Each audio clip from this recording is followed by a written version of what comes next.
একটু খেয়াল করলে বুঝতে পারবেন আজকে আমি মেহেদি পরানোর সময় অনেকবার একটু কোণ ঠিক করছিলাম, কারণ আমার হাতটা আজকে অনেক কাঁপছিল। আমি মেহেদি ঠিক মতো ধরে যে কাজ করব, এই কাজটা আমি করতে পারছিলাম না। কেন জানি আমার হাতে অনেক কাঁপছিল। আমি ঠিকঠাক ভাবে যে মেহেদি কোনটা ধরে কাজ করব, আমি এই ভরসাটা পাচ্ছিলাম না। তারপরও আমি যাকে মেহেদি পড়াচ্ছিলাম তাকে আমি বারবার বলতেছিলাম যে অন্য দিনের তুলনায় না আজকে আমার হাত অনেক বেশি কাঁপছে।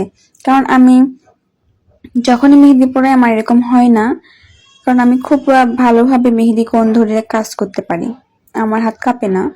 তবে আজকে কেন জানি আমার হাত প্রচুর কাঁপছিল।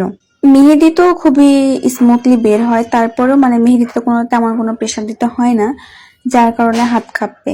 কিন্তু আমার মেহেদি ধরতে আমার কেমন যেন লাগছিল। তারপরও যখন আমি কাজ শুরু করলাম তখন মনে হলো যে না, আস্তে আস্তে ঠিক হয়ে যাবে।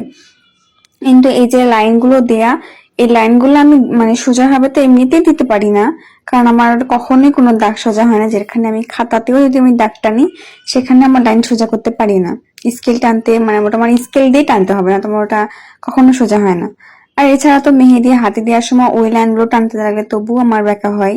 তারপরেও আজকে যখন হাত কাঁপছিল তখন আরো বেশি মনে হচ্ছিল যে এটা আর সোজা হবে না, হয়তো বেকাই হবে। তো দেখতেছিলাম